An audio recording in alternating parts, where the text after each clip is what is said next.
Fatima Shirazi home made product استعمال کرنے سے 1 منتھ میں 10 kg تک آپ اپنا وزن کم کر سکتے ہیں۔ سب سے کم دام میں ویٹ لاس کا طریقہ ہمارے یہاں موجود ہے، وہ بھی no side effect, no diet, no exercise کے ساتھ۔ آج ہی کانٹیکٹ کریں Fatima Shirazi home made product سے اور اپنے آپ کو خوبصورت بنائیں۔ Fatima Shirazi home made product, golden heights colony, pillar number 213، Rajendra Nagar, Hyderabad, 8142877400۔ مرکزی وزیر جی کشن ریڈی نے کہا ہے کہ BRS کے اقتدار کے صرف 6 ماہ باقی رہ گئے، آئندہ اسمبلی انتخابات میں BRS کی شکست یقینی ہے۔ انہوں نے کہا ہے کہ اقتدار میں کوئی بھی سیاسی جماعت ہو، ریاست کی ترقی نہیں روکنا چاہیے۔ انہوں نے کہا ہے کہ 8 اپریل کو سکندرآباد پریڈ گراؤنڈ پر وزیراعظم مودی کا جلسہ ہوگا، اس کے بعد ریاست میں تبدیلیاں آئیں گی۔ انہوں نے کہا ہے کہ وزیراعظم Narendra Modi 8 April Secunderabad railway station کے جدید تعمیری کام کا سنگ بنیاد رکھیں گے۔ ریلوے کے ترقیاتی کاموں کے 1400 کروڑ روپے مختص کیے گئے ہیں۔ وزیر اعظم 7764 کروڑ کی لاگت سے تعمیر کیے جانے والے قومی شاہراہوں کے ترقیاتی کاموں کا سنگ بنیاد رکھیں گے۔ اس کے علاوہ 1366 کروڑ کی لاگت سے بی بی نگر میں ایمز کی نئی عمارت کے تعمیری کام کا بھی سنگ بنیاد رکھیں گے۔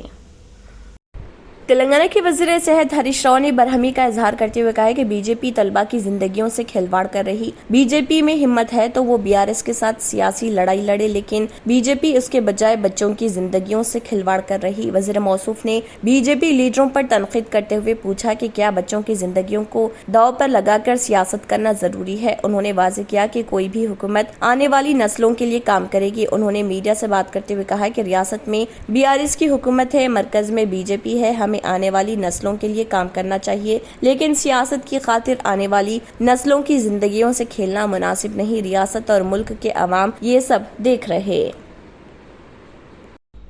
تلنگانہ کی حکمراں جماعت BRS جو پیٹرول اور ڈیزل کی قیمتوں میں مسلسل اضافے پر مرکزی حکومت کو شدید تنقید کا نشانہ بناتی آ رہی ہے، اس نے ایک مرتبہ پھر ایندھن پر اضافی ایکسائز ڈیوٹی اور سیس پر زعفرانی جماعت زیر قیادت مرکزی حکومت پر شدید نکتہ چینی کی، جس کا کہنا ہے کہ اس اضافے سے عام آدمی کی زندگی بری طرح متاثر ہوگی جو پہلے ہی کئی مشکلات کا شکار ہے۔ پارٹی کے کارگزار صدر و وزیر انفارمیشن ٹیکنالوجی کے تارک راما راؤ نے کہا ہے کہ اس اضافی بوجھ سے بالخصوص کم اور اوسطاً آمدنی والے گروپس کے افراد شدید طور پر متاثر ہوں گے۔ سوشل میڈیا کے اہم پلیٹ فارم ٹویٹر پر سرگرم تارک راما راؤ نے کہا ہے کہ پیٹرولیم اشیاء کی قیمتوں میں مسلسل اضافے سے ضروری اشیاء کی قیمتیں آسمان کو چھو رہی۔ انہوں نے مطالبہ کیا کہ وزیراعظم مودی کو ایندھن پر اضافی ایکسائز ڈیوٹی اور سیس کو منسوخ کریں تاکہ ضروری اشیاء کی قیمتوں میں خود بخود کمی آئے۔ تلنگانہ حکومت نے BC SC ST minority gurukul school society میں خالی جائیدادوں پر تقررات کا اعلان کیا ہے۔ پہلے مرحلے میں مختلف کیٹیگریز میں کل 9231 ملازمتوں کو پور کرنے کے لیے نوٹیفکیشن جاری کر دیا گیا۔ اس سلسلے میں Telangana gurukula ودیالیاز organization recruitment board نے ایک نوٹیفکیشن جاری کیا ہے۔ متعلقہ ملازمتوں کو پور کرنے کے لیے 12 اپریل سے درخواستیں قبول کی جائیں گی۔ زمرے کے لحاظ سے پور کی جانے والی پوسٹیں degree lecturer PhD librarian 868، junior lecturer librarian PD 2008، post graduate teacher PGT 1276، تربیت یافتہ گریجویٹ اساتذہ TGT 4090، لائبریرین اسکول 434، اسکول 575 میں physical directors, drawing teachers, art teachers 134، craft instructor, craft teachers 92، music teachers 124، کل 9231 شامل ہیں۔ شہر کے نہرو زولوجیکل پارک میں ایک رائل بنگال ٹائیگر شیر فوت ہو گیا۔ 10 سالہ نر رائل بنگال ٹائیگر جس کا نام جو تھا وہ فوت ہو گیا۔ زو کیوریٹر نے بتایا کہ اس نر شیر کا گزشتہ 6 ماہ سے علاج کیا جا رہا تھا۔ پوسٹ مارٹم کے معائنے میں اس بات کا انکشاف ہوا کہ شیر کے گردے ناکارہ ہو گئے تھے۔ یہ جانور ڈسپیپسیا اور بھوک کی کمی کے مرض میں مبتلا تھا۔ اس مرض میں جانور غذا کے پیٹرن کو تبدیل کرتا رہتا ہے اور جسم کے پچھلے حصے سے دبلا ٹوٹتا اور کمزور ہو جاتا ہے۔ زو کی جانب سے جاری کردہ بیان میں بتایا گیا کہ افسوس کے ساتھ یہ اطلاع دی جا رہی کہ بہتر علاج اور ممکنہ مسائی کے باوجود انکلوژر میں رائل بنگال نسل کا شیر فوت ہو گیا۔ اس زو میں جو کی نکھیل اور اپرنا کے یہاں تولد ہوئی تھی۔ 1 ماہ کے کم عرصے میں زو کو یہ دوسرا بڑا نقصان ہوا ہے۔ 25 مارچ کو زو میں ایک چیتا فوت ہو گیا تھا۔ سعودی عرب کے پرنس عبداللہ نے چیتے کو بطور تحفہ زو کے حوالے کیا تھا۔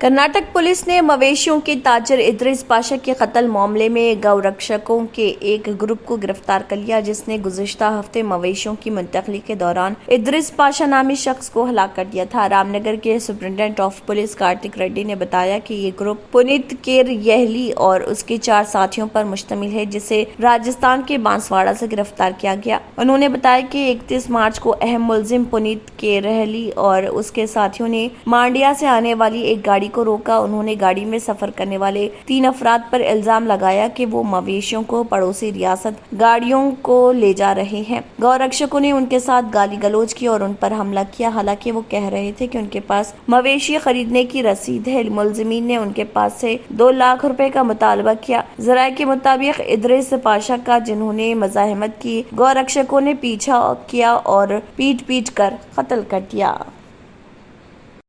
ماہ رمضان کی ابتدا ہی سے سعودی عرب کا موسم غیر متوقع ہو گیا۔ وقفے سے مختلف شہروں میں بارش کا سلسلہ ہے۔ اب جبکہ مکہ شہر زائرین سے پر ہے، یہاں پھر بارش کی پیش قیاسی کی گئی۔ مکہ مکرمہ گورنریٹ کے ماتحت قدرتی آفات اور بحرانوں کے نگران مرکز نے مقامی شہریوں، مقیم غیر ملکیوں اور زائرین سے کہا ہے کہ وہ گرد و غبار کے طوفان اور بارش کے امکانات کے پیش نظر احتیاطی تدابیر اختیار کریں۔ رپورٹ کے مطابق نگران مرکز نے بیان میں کہا ہے کہ مکہ مکرمہ ریجن کی کمشنریوں میں گرد کے طوفان اور گرج چمک کے ساتھ بارش کا خطرہ ہے۔ شہری اور مقیم غیر ملکی برساتی نالوں کے قریب نہ جائیں اور ایسے نشیبی مقامات سے دور رہیں جہاں بارش کا پانی جمع ہوتا ہے۔ نگراں مرکز نے کہا ہے کہ جمعرات 6 اپریل 2023 سے اتوار تک مکہ گورنریٹ کی کمشنریوں میں بارش اور آندھی کا امکان ہے۔ اس سے قبل سعودی عرب میں موسمیات کے قومی مرکز نے اپنے بیان میں کہا تھا کہ جمعرات سے اتوار تک مملکت کے بیشتر علاقوں میں موسم کی بہار کی بارش متوقع ہے۔ اگر آپ نے ہمارے چینل کو ابھی تک سبسکرائب نہیں کیا ہے تو یہاں پر ریڈ کلر کا سبسکرائب بٹن دکھ رہا ہے، اسے کلک کریں اور ہمارے چینل کو سبسکرائب کیجیے اور ساتھ ہی ساتھ بیل آئیکن کو بھی کلک کیجیے، جس سے آپ کو تازہ اپڈیٹ ملتی رہے۔